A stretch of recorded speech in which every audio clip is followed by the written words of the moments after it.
de 7 brazos, sino de 8 brazos, podemos decir. Esto es una fiesta muy especial, que son la fiesta de los candelabros o de las luces, en los cuales se festeja por un milagro que hubo en la época helenística, los macabeos, si quieren hablar de los macabeos, ¿sí? Que cuando conquistan Jerusalén entran en el templo y querían prender la menorá del templo, o sea, aquel candelabro de 7 brazos, no encuentran aceite, ¿sí? El aceite es un aceite sagrado que se trae de la Galilea, aceite de oliva, y encontraron un pequeño pote de aceite y que duraba para 2 o 3 días, y el milagro fue que duró 8 días. Por eso el candelabro tiene 8 brazos, que en realidad tiene 9, porque con uno se va prendiendo generalmente las 8 velas. Por eso es el candelabro que tiene 9 brazos, lo llamo yo en realidad, se llama Hanukkah, y los vamos a ver en muchos lugares. Lo que sí hay una diferencia con el candelabro con la menorá y la Hanukkah. ¿Cuál es la diferencia con la menorá? El candelabro de 7 brazos era el que estaba en el templo, y porque era el candelabro que iluminaba el santuario del templo, está hecho según lo escrito, ¿sí?, en el Pentateuco, que son las leyes sagradas del judaísmo, ¿sí?, los 5 primeros libros de Moisés, ¿sí? O sea, Dios le dicta a Moisés exactamente cómo hacer el candelabro de 7 brazos, la menorá. O sea, la menorá no puede cambiar de forma, ni de dibujos, ni de nada. Tiene que tener 7 brazos siempre de la misma forma. Exactamente, mientras que la Hanukkah, que fue por un milagro, puede tener cualquier otra forma. Puede ser plana, puede ser parecida a la menorá, no sé, se puede abrir, se puede desarmar, puede estar hecha de cualquier material, menos que, mientras que la menorá, ¿sí?, el candelabro de 7 brazos tiene, en realidad, si estaría el templo, si existiría el templo, tendría que ser, o sea, de 7 brazos, pero de oro puro, ¿sí? El templo no existe, o sea, hoy no se hace de oro puro, y todo el que quiere tener una representación en casa, de hierro, de cobre, de lo que sea, de bronce, ¿sí? Pero en realidad tendría que estar hecho según las leyes, o sea, eso sí estaría el templo, sí existiría el templo. Esos son los principales símbolos, aparte del rabino, ¿sí? El rabino, o sea, que es el maestro. Rabino quiere decir maestro, profesor, que en realidad ese es el que enseña la religión judía, ¿sí? El que lleva, sí, es un maestro. Rabino quiere decir maestro en hebreo. No tiene ningún rango dentro de la religión, ¿sí? Quiere decir maestro, hay que estudiar para ser rabino, no cualquiera puede ser rabino. Y es el que va enseñando la religión, quienes las personas que los rodean generalmente, ¿sí?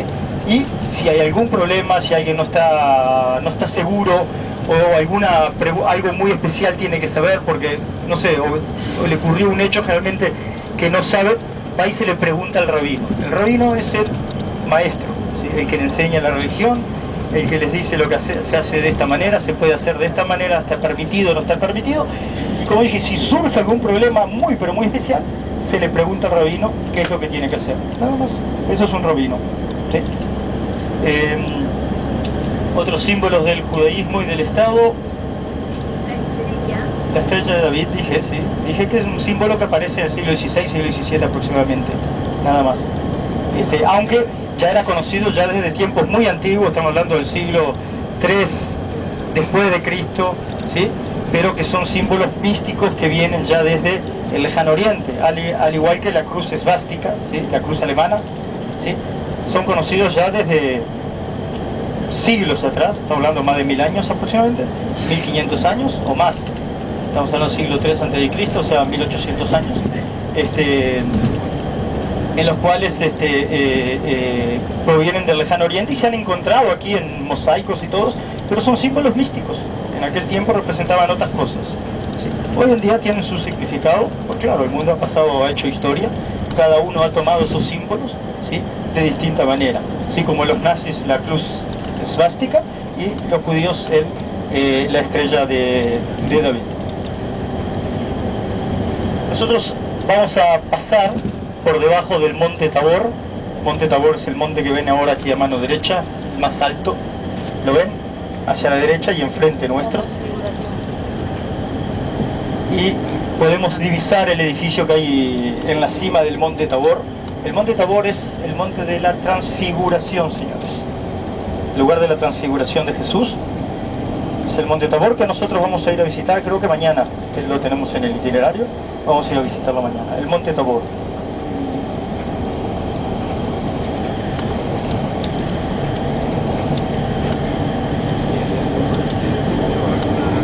Hay un monasterio y una iglesia, ¿sí? Siempre hay mosaicos, hay dibujos, o sea, siempre o sea, el lugar está representado por la iglesia está construida de una manera determinada que lo vamos a hablar en el lugar, como siempre.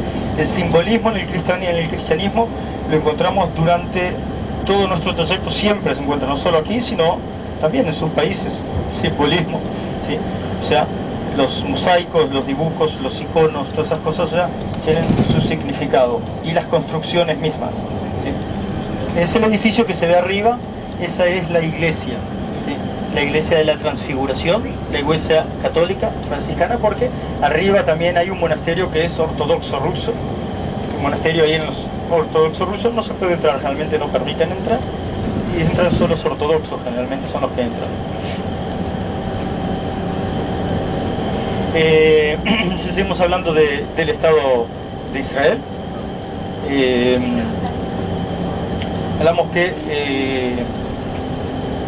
es el país, es uno de los países, digamos, que vive, o sea, que vive más que nada de la alta tecnología, o sea, recursos minerales no hay aquí, no existe en este país. Se encontró hace poco gas, muy poco, en el mar Mediterráneo, muy poco, pero en general no hay recursos minerales. ¿Qué quiero decir recursos minerales? No hay carbón, no hay petróleo, no hay piedras preciosas, no hay oro, no hay cobre, no hay nada. O sea, ese tipo de recursos minerales no existe nada. Lo que sí que Israel es el primer importador de diamantes del mundo y el primer exportador de diamantes del mundo. Los mejores talladores de diamantes se encuentran aquí, en este país. Gran parte de los diamantes del mundo, aunque no sean comprados por Israel, son mandados a tallar aquí y luego se devuelven a los países, ¿sí? Y si hay tiempo vamos a pasar por una de esas talladoras, vamos a ver. Ahora podemos apreciar perfectamente la iglesia de la Transfiguración, ¿sí? Y el monte Tabor, y al pie del monte Tabor vemos un pueblo, Shibli, ¿sí? Es un pueblo, este pueblo es un pueblo, ¿cómo se dice?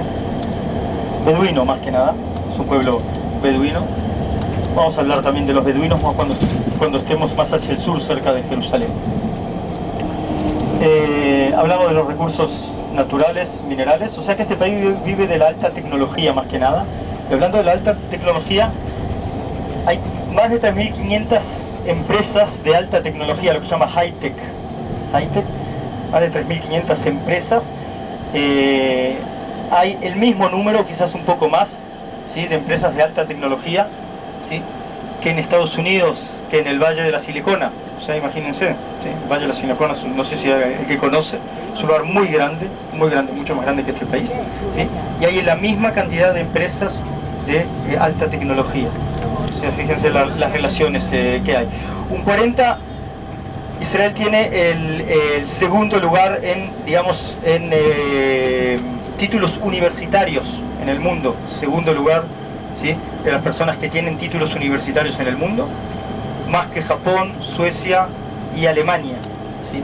Un 40% de los universitarios, ¿sí?, trabajan, ¿sí?, en sus campos, al igual que en Estados Unidos, el mismo porcentaje que Estados Unidos, ¿sí?, entre 35 y 25 años aproximadamente, el mismo porcentaje que Estados Unidos, 40%, y es el primer lugar en el mundo que las personas que tienen títulos universitarios trabajan en sus campos.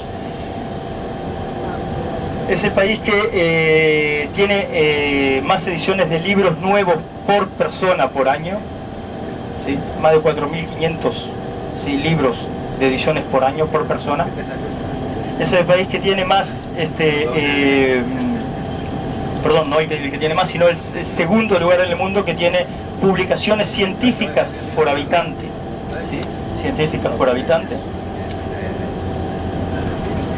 En desarrollo tecnológico podemos ver todo lo que está relacionado con agricultura, medicina y aparte de la alta tecnología. Seguimos hablando un poco de la alta tecnología. Seguro que ustedes conocen la mayoría de los programas de los ordenadores que nosotros usamos, de las computadoras, fueron desarrollados aquí. Microsoft, ¿sí?, Microsoft, pero no Microsoft de Estados Unidos, sino que Microsoft aquí, de Israel.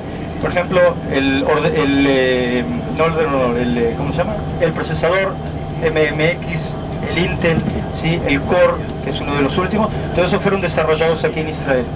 ¿Sí? Intel Israel o Microsoft, los programas de Windows, ¿sí?, NT, ¿sí?, XP, todos esos fueron desarrollados aquí en Israel. Y el último, digamos, uno de los últimos, ¿sí?, de hace años, que el más simple de todos y que todos los utilizan, uno de los más utilizados hoy, es la memoria USB. Ese pequeño aparatito que colocan en las computadoras para pasar programas de una computadora, Sí. también uno de los últimos desarrollos, de los más pequeños, los más simples, inclusive, y es el país que tiene más patentes en el mundo.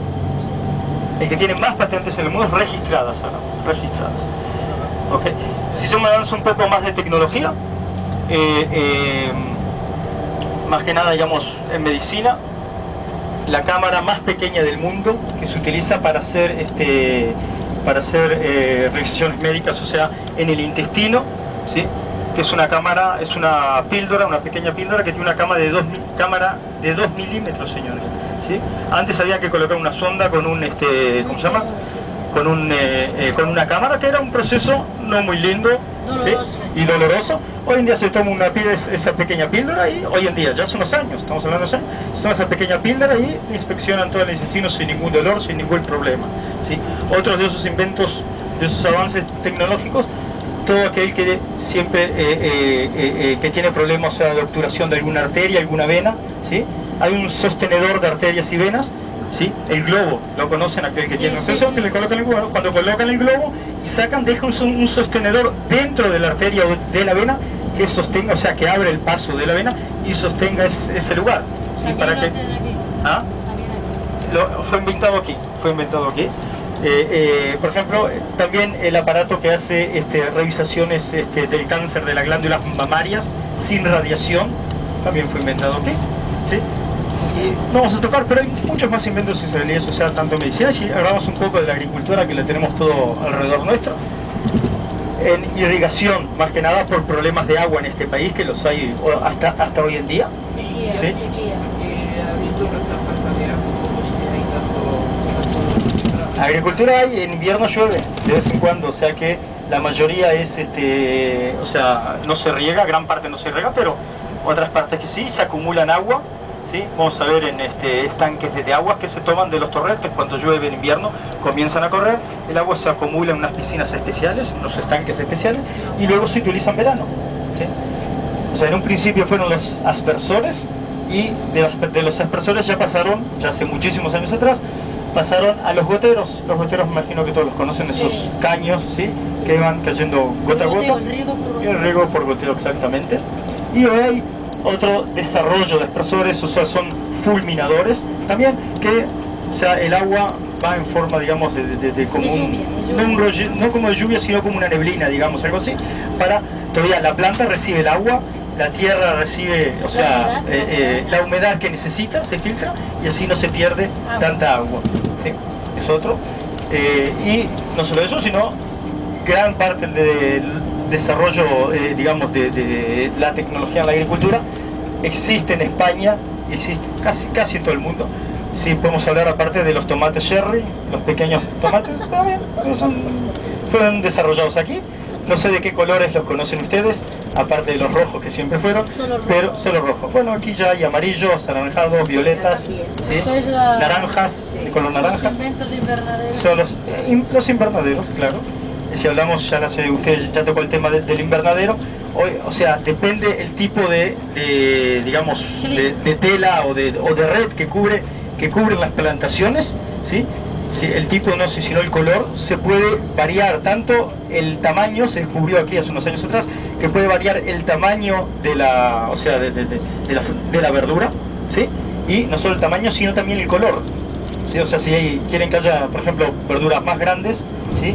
Y de determinado color, se tiene que cubrir con una red de un color determinado, que ya se sabe y se está utilizando en Francia y en España últimamente ya. O sea, la tecnología ya se ha comenzado a vender.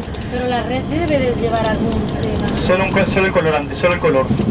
Un color especial. Y no solo eso, sino solo el color, sino la abertura que hay entre la red, digamos, entre tejido y tejido. Sí, que eso le da la cavidad. Claro, esa cavidad quizás por el sol, o sea, permite, o sea, el pase de la luz del sol de determinada, digamos, determinada franja de determinados colores, y eso, por supuesto, o sea, se hace repercusión en las verduras. Yo había visto tomates cuadrados.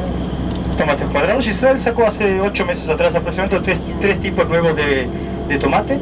Un tomate que es agridulce, un tomate que es verde por fuera y rojo por dentro, y un tomate que es para untar, que ya se usa en Europa. Sí. O sea, todo eso más que nada, ¿sí? El mercado europeo es lo que constantemente está, digamos... Innovando, ¿Ah? No renovando, sino que realmente es lo que pide el mercado europeo, y Israel trata de estar en vanguardia. de estar en vanguardia, exactamente. Berenjenas, sí, exporta todo. La gran parte de la producción de aquí va hacia Europa. Un 70% de las especies de Europa vienen de aquí, de Israel. 70% del mercado de las especies, ¿sí? Las Llegan de aquí. especies y las naranjas. Las naranjas, que era me he visto el solo próximo naranjas. tema. Las naranjas que tienen ustedes los españoles, que son or, o sea, es el nombre en hebreo, or quiere decir luz, que es un tipo especial de naranjas que no tiene enfermedades y no tienen carozos, no tienen semillas. Es inmune a las enfermedades y no tienen semillas, no tienen carozos. ¿Sí? Que existe ya en España. Pues España ya le hace la gran competición en cítricos a Israel ya hace años, después que se vendió la tecnología y todo, sí. ¿Qué más? Estamos en los tomates. Berenjenas, hay aquí berenjenas de color blanco, a rayas, con rayas violetas. ¿Lila? Sí, catalanas. Sí, las conocen, ¿no? Hay pequeñas, hay más grandes, ¿sí? Zanahorias, ¿de qué color es la zanahoria? Naranja. ¿No conocen violetas? Sí, ¿No conocen rojas? Violetas, ¿Sí? ¿O violetas, amarillas? O sea que ya violetas. conocen parte entonces de esos desarrollos que hay, que son parte de todo, o sea, todos esos son pedidos ya del mercado europeo, que Israel ya lo va desarrollando y invierte, o sea, lo exporta hacia el mercado europeo. Eso es en relación a, me imagino que tiene que ver sandías pequeñas, ¿sí? Yo digo privadas, o sea, para cada uno. Siempre la sandía de 10, 15 kilos, hoy ya están esas pequeñitas sandías. Y no solo eso, sino que lo vamos a ver también, quizás vayamos a ver en el desierto, quizás un poco la agricultura en el desierto, ¿sí? Que de todo el mundo vienen a aprender aquí sobre tratar, digamos, las tierras en los desiertos y aprender cómo hacer la agricultura en el desierto y en invernadero. Sí, eso es complicado, Es complicado y la mayoría del mundo viene a aprender aquí.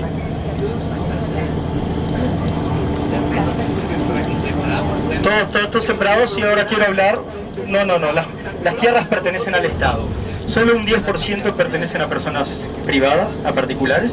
Todas las tierras pertenecen al Estado y no han visto, pero pueden ver alrededor, si se fijan un poco más, pueden ver que todos los campos, todo planicie que pueda ser trabajada en agricultura, todo centímetro, es aprovechado. Si se dieron cuenta dónde se encuentran los poblados, las ciudades, dónde se encuentran, en las laderas de las montañas y sobre las montañas. Pueden ver a lo lejos, ¿sí? Parte de Nazaret la Alta, más que nada, ¿sí? ¿Ven? Todo está sobre las montañas, la mayoría, o sobre las laderas, pero no sobre los valles, ¿por qué? O sobre los lugares planos, porque toda tierra que puede ser aprovechada, todo centímetro, no toda tierra, todo centímetro que es aprovechado para la agricultura, que se puede aprovechar, es aprovechado. Muy importante aquí la tierra, porque un 80% de este país son montañas, señores, 80%, y un 60% del estado son desiertos, 60% de las tierras son desiertos, o sea, la tierra se valora mucho aquí, mucho. Sí, es lo que expliqué, exactamente, son las montañas. Ahora vamos a pasar por una ciudad que se llama Afula, comenzamos a entrar, lo que se llama ahora Afula la Alta, esta zona, ¿sí? Que está dedicada sobre el Monte Moré. El Monte Moré se encuentra, o sea, nos encontramos ahora en el Monte Moré, ¿sí? Y sube más hacia arriba, pero parte de la ciudad de Afula, o sea, lo que es Afula la Baja, se encuentra sobre el valle, ¿sí? Sobre el valle. ¿Pero por qué sobre el valle? Porque esta zona del valle donde fue construida la ciudad eran pantanos y la tierra no era buena para construir, y cuando se seca, para la agricultura, ¿sí? Y cuando se seca el pantano, ¿sí? Lo que se hace es aprovechar esa tierra. Si no se puede hacer nada, es construir una ciudad sobre esas tierras, ¿sí? O sea, no se podían utilizar para agricultura y se construyó la ciudad. Pero a medida que la ciudad fue creciendo, que los habitantes fueron creciendo, ya no se utiliza la parte buena del valle, o sea, las tierras buenas que pueden ser utilizadas para la agricultura, que las vamos a ver, son aprovechadas. Y claro, entonces la ciudad se desplaza hacia el monte, hacia aquí, hacia el Monte Moré, que nos encontramos. Ven que vamos bajando, ¿sí? O sea, toda esta parte de la ciudad de Afula, lo que se llama Afula la Alta, es porque se encuentra en el Monte Moré, ¿sí? O sea, ya no se encuentra en el valle. O sea, ven que todo está, como se dice, fríamente calculado. Sí. Fríamente calculado.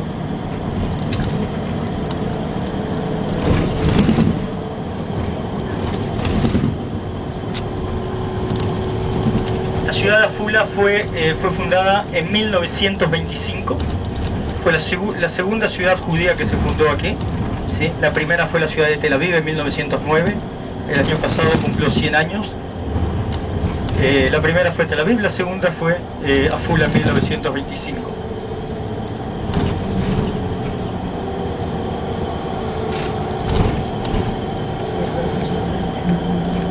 Y el valle que nosotros vemos a mano izquierda, a mano derecha, perdonen, es el valle del Esdrelón o el valle de Israel, ¿sí? Como es conocido, más que nada. También con ese nombre figura en el Antiguo Testamento. Y la ciudad que vemos a mano derecha es la ciudad de Nazaret, señores. La ciudad de Nazaret, que vamos a llegar ahí.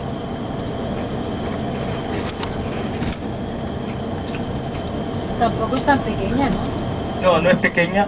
Si hablamos de la ciudad de Nazaret, Nazaret tiene 70.000 habitantes. Estamos hablando de Nazaret, no la judía. Dije, Nazaret hay dos ciudades. Está Nazaret, la ciudad, ¿sí? Y luego está Nazaret la alta, un poco más alta, donde viven los judíos. ¿Por qué? Porque en Nazaret, ¿sí?, viven más que nada árabes, ¿sí? Árabes es un pueblo, estamos hablando del pueblo árabe que viene de Arabia Saudita, ¿sí? De ahí vienen los árabes, de Arabia Saudita. Viven árabes que parte de esa población son árabes musulmanes y árabes cristianos. Pues eso es árabe, digo, Nazaret la árabe, ¿sí? O sea que está dividida en dos, o sea, en dos religiones. Y luego está Nazaret la alta. ¿Tiene? Vida y comercio, sí, sí, la gente se arregla, o sea, en este país hay problemas religiosos, todo el mundo sabe, sí, evidente, pero el comercio, la moneda une a todos, señores, el dinero es para todos igual. O sea, uno puede ser musulmán y el otro puede ser judío o cristiano y no importa, tiene que pagar, necesita comprar, sí, claro que lo voy a aceptar, no hay ningún problema. La moneda acepta en todos lados, el comercio arregla todo. El problema son los políticos, son los que hacen los problemas. Pero la gente sí, generalmente se arregla sin ningún problema y trabajan juntos. En todo, o sea, no solo en comercio, sino que tienen sus trabajos. Hay lugares de trabajo donde van a haber judíos, musulmanes trabajando juntos en el mismo lugar, y cristianos, y drusos, y... ¿Son? Ha venido. No, siempre están los problemas religiosos, digamos, o sea, entre las diferentes religiones existen, ¿sí? Pero por supuesto no siempre están por debajo del comercio, a veces surgen, ¿sí? Y ese es el problema, y cuando surgen no surgen despacio, sino que surgen repentinamente y se agarran a las trompadas y todo ese tipo de problemas, manifestaciones y cosas que cuando, o sea, la religión es algo muy sensible, digamos, y más en este país.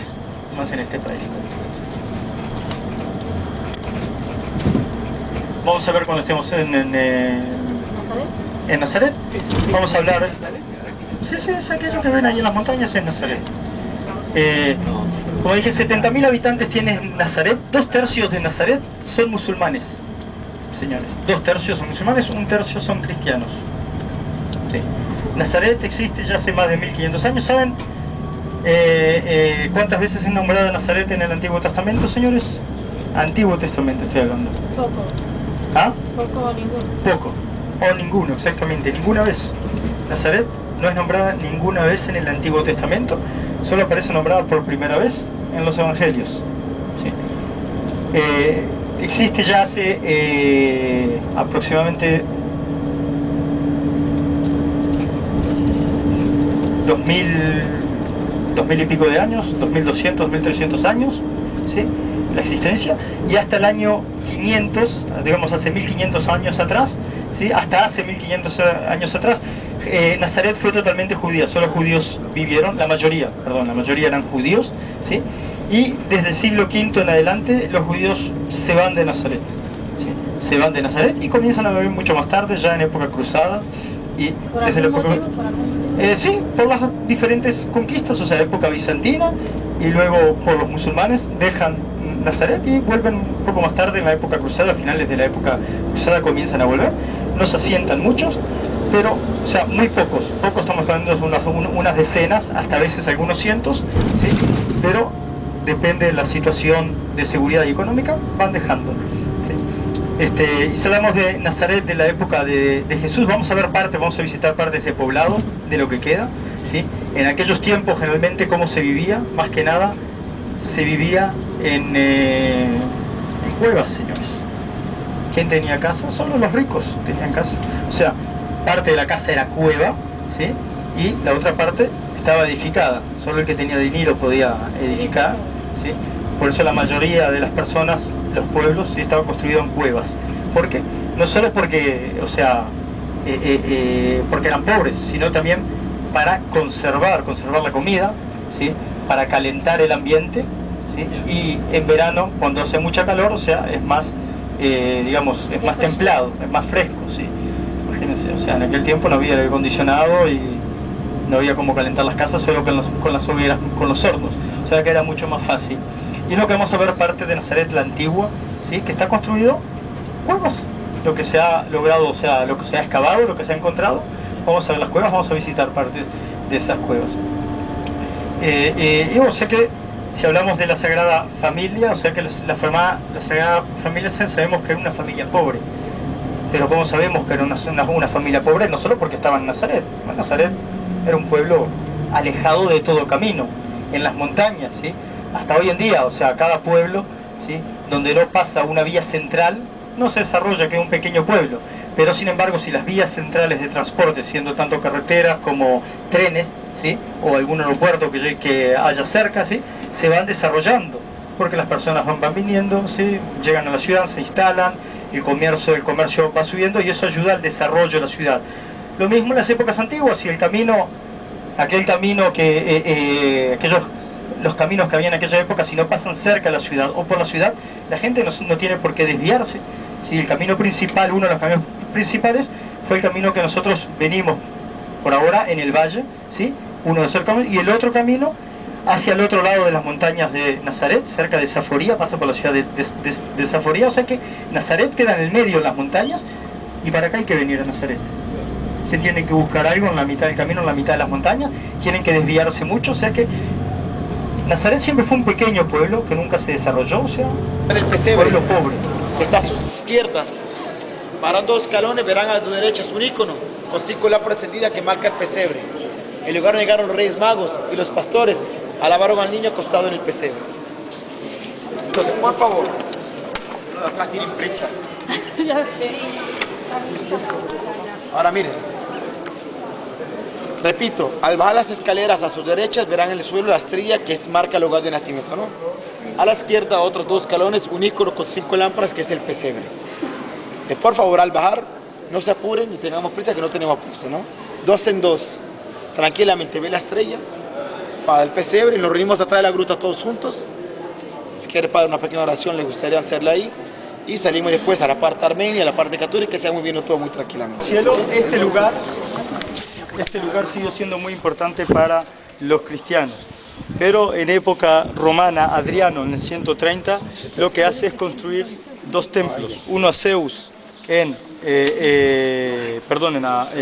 a Júpiter, sobre la explanada del templo, lugar importante para los judíos, y el templo Afrodita, un templo Afrodita aquí sobre el Gólgota, ¿sí? Sabiendo que era un lugar importante para los cristianos. Ya cuando comienza la época bizantina, los templos son derribados, tanto el de Júpiter como el de Afrodita aquí en este mismo lugar. Y Helena, cuando viene aquí, cuando comienza a venir el 323, ¿sí? Que viene buscando los lugares, llega al templo de Afrodita, ¿sí? Y encuentra la Veracruz, que luego vamos a ver el lugar donde fue encontrada, y erige sobre el templo de Afrodita, donde estaba el templo de Afrodita, sobre el Gólgota, lo que erige es una iglesia bizantina llamada Anastasia, es una iglesia muy pero muy grande, que comenzaba en el Cardo, en la calle principal, por donde venimos de la estación número 7, 8 y 9, todo eso era el Cardo. Entraba ahí, se entraba una basílica grande, se entraba al jardín sagrado donde se encontraba el Gólgota, al aire libre, y luego se entraba a la rotunda, es el lugar circular donde se encuentra la tumba. ¿Okay? Pero ya más tarde, cuando comienzan las conquistas persas, la iglesia es derribada parcialmente, hasta que el emperador Heraclio, cuando llega, recupera la Veracruz, la coloca nuevamente en el Santo Sepulcro, y en la época musulmana, en el 638, cuando viene el califa Omar, es traído por aquí, por el patriarca, ¿se acuerdan que había explicado? Sí, buscando lugar de rezo del rey Salomón, y lo que hace el patriarca es rezar fuera de la iglesia, o sea, sobre la calle principal, sobre el Cardo, diciendo que si entraba aquí y la convertía en una, mezquita. Perdón, un segundo, has hablado de la Veracruz. Sí. ¿Qué es la cruz donde...? La cruz donde fue crucificado Jesús. ¿Okay? Que la Veracruz creo que allí. En época musulmana es derribada, es destruida parcialmente también la iglesia del Santo Sepulcro, hasta que en el 1048 Monomajos, un emperador bizantino, vuelve a reconstruir el Santo Sepulcro, pero en forma mucho más pequeña. Ya el jardín sagrado pasó a ser techado, lo colocaron bajo techo. La iglesia bizantina, o sea, la gran basílica, ¿sí?, no existía más. Y el sepulcro queda tal cual hasta hoy en día, casi como lo ven. Cuando llegan los cruzados, vuelven a remodelar nuevamente la iglesia del Santo Sepulcro y la entrada comienza a ser desde aquí, desde esta zona que nosotros vemos, de la zona sur, ¿sí?, es la entrada, hasta que llega Saladino en 1187, y lo que hace Saladino es echar aquí a todos los cristianos, sellando una de las puertas. Pueden ver, esta puerta está sellada, ¿sí?, y tal cual como con el pretexto de que no había suficientes cristianos en la ciudad, y lo que hace es entregar las llaves del Santo Sepulcro a dos familias árabes musulmanas que hasta hoy en día abren y cierran el Santo Sepulcro. Se reparten entre ellos quién abre y quién cierra. ¿Okay? Y desde entonces, desde la época cruzada, la iglesia está en pie tal cual como la vemos nosotros hoy en día. Entre 1853 y 1856 se desata la Guerra de Crimea. La Guerra de Crimea la podemos ver como la guerra entre el mundo ortodoxo y el mundo católico, pero en realidad fue una guerra que los rusos incentivaron. ¿Para qué? Para poder dominar el estrecho de Dardanelos y conquistar de mano de los otomanos.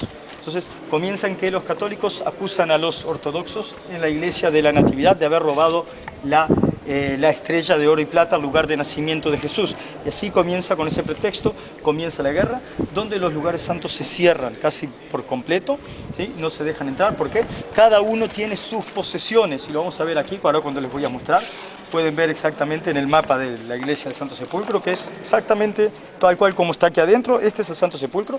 Los distintos colores representan las distintas corrientes que tienen posesiones en el Santo Sepulcro. O sea, nosotros nos encontramos aquí, a ver, sí, aquí afuera en el 29, en el amarillo, que es este patio. En este patio les pertenece a las tres corrientes principales más grandes que hay aquí, que tienen posesión en el Santo Sepulcro, que son los católicos, los ortodoxos griegos y los ortodoxos armenios. Señores, al igual pueden ver la parte amarilla, todo lo que está en amarillo le pertenece a los tres, no anaranjado, ¿sí? Este es anaranjado, este es amarillo. O sea que ven que el sepulcro, toda la zona del sepulcro, la rotunda, le pertenece a las tres, pero sin embargo ven que las columnas que rodean, ¿sí?, si las vieron, hay 3 anaranjadas, 3 blancas, 3 medias verdes, porque cada uno tiene posesión de esas columnas, y si pasa algo ahí, cada uno las tiene que arreglar, ¿sí?, al igual que las capillas. ¿Okay? Al igual que las capillas. Y por eso en la guerra de Crimea lo que sucede es que se cierra el Santo Sepulcro, porque a cada uno le pertenece una parte, y tenía miedo que una corriente tome de otro una parte, o sea, del Santo Sepulcro y de las otras iglesias que están compartidas. Por eso aquella escalera que ustedes ven ahí arriba está desde 1853, no se puede sacar, 1800. no se puede mover, porque en 1856, cuando termina la guerra de Crimea, ¿sí?, que no ganó nadie, se firma en Francia lo que es el status quo. Status quo era lo que había antes de la guerra, era exactamente lo que iba a quedar después de la guerra. O sea que todas aquellas corrientes que tenían esas posesiones, ¿sí?, antes de la guerra, eran las mismas posesiones que iban a tener después de la guerra dentro de la iglesia en la Natividad como dentro del Santo Sepulcro. ¿Okay? Por eso todo queda así, y la escalera, como no se sabe quién le pertenece, quién la puso, no se acuerdan, no saben, no se puede tocar. Está desde 1853, les puedo mostrar una foto de 1921, que se encuentra la escalera ahí. Que la escalera no sé cómo está la madera, les puedo mostrar la foto de 1921 si no me creen. ¿Sí? No, sí, me lo dio. Desde 1853. No se sabe, por eso que no se puede tocar, porque el status quo dice todo lo que había antes de la guerra es lo que iba a quedar después de la guerra. Como quedó ahí, por ahí bajaban los monjes. Sí. Niñas, La juventud. jóvenes, yo estoy hablando, no podemos hablar todos juntos. La escalera los pusieron los monjes, salían por la ventana, se paraban en el friso y bajaban una cuerda con un balde para para hacer subir pan, agua, todo lo que sea necesario, porque el Santo Sepulcro no dejaban entrar, porque tenían miedo que hubieran peleas por las posesiones de los lugares. O sea que está ahí desde 1853, al igual que la capilla de José de Arimatea, ¿sí? José de Arimatea, en 1910, si no me equivoco, hubo un incendio en la iglesia y se tuvo que arreglar. ¿Sí? Y desde entonces la capilla está quemada porque no saben a qué le pertenece, nadie quiere hacerse cargo de eso y está quemada hasta hoy en día. O sea, todo lo que no le pertenece a nadie no se toca, no se arregla. Pero cada punto, cada columna, cada lugar se sabe exactamente a quién pertenece. El mármol Esto ya es nuevo, pero todos los frisos que ustedes ven con esos círculos, ¿sí?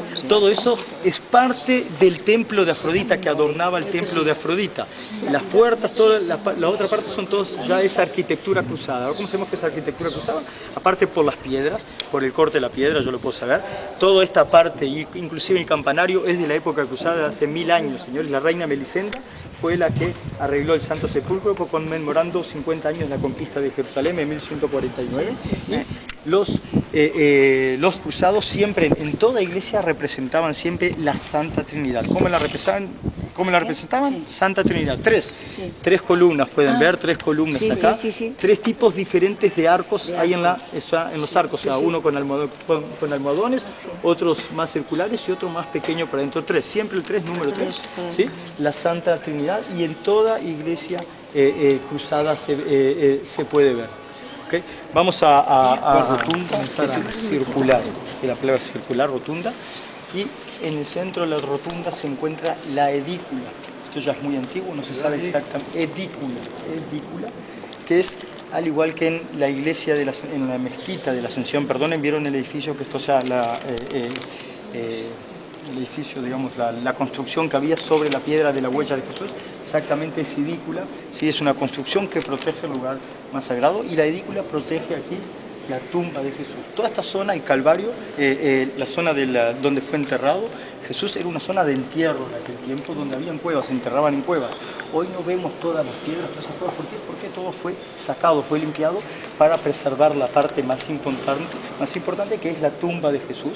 Y sobre la tumba de Jesús, para cuidar, se erigió la edícula tal cual como la ven ustedes. ¿Okay? Está todo negro por incendios que hubieron aquí, pueden ver que está todo remodelado, aunque partes de las columnas de aquí pertenecen, dos de las columnas pertenecen al templo de Afrodita. La columna que está aquí, esta que está aquí y otra que está enfrente pertenecen al templo de Afrodita, pero ven que está todo remodelado. Okay. Adentro en la tumba, ya saben, o sea, ya estuvieron la capilla del ángel, la tumba, y no sé si vieron que hay un orificio aquí, tanto de este lado como del otro lado. ¿Sí? Eso es por los ortodoxos. Los ortodoxos festejan aquí lo que es el Pentecostés, ¿sí? Cuando baja el Espíritu Santo en lugar del cenáculo, ellos aquí, ¿sí? Dentro de la tumba entran los dos sacerdotes, tanto el armenio como el griego, entran aquí y se los revisan a los patriarcas antes de entrar, que no tienen nada, o sea, que haga fuego, sellan la puerta por fuera, que no puedan salir, que no puedan nada, y cuando es el día del Pentecostés, según el día ortodoxo, ¿sí? Ellos tienen unas velas y se prende la vela y luego sacan, o sea, las velas por ahí afuera y todos van prendiendo. Siempre unos se molestan unos a otros. Hace 2 años aquí hubo grandes problemas, más de 1000 personas se chocaron uno entre ellos.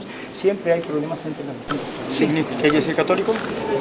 Universal, exactamente. Medio raro porque es ortodoxo griego, pero se llama catolicón. ¿Sí? Esta zona era donde estaba, desde aquí hacia el Gólgota, era donde estaba el jardín sagrado en la época bizantina, o sea que estaba todo abierto al aire, era un jardín, y ya desde la época cruzada pasa a ser un lugar cerrado, una iglesia, que hoy está en manos de los ortodoxos griegos. Toda la arquitectura se puede ver tanto, o sea, de la iglesia como la otra parte, es toda arquitectura románica cruzada, ¿sí? Y aquí, según los ortodoxos, hay una copa ahí en el centro que está hecho de cerámica, que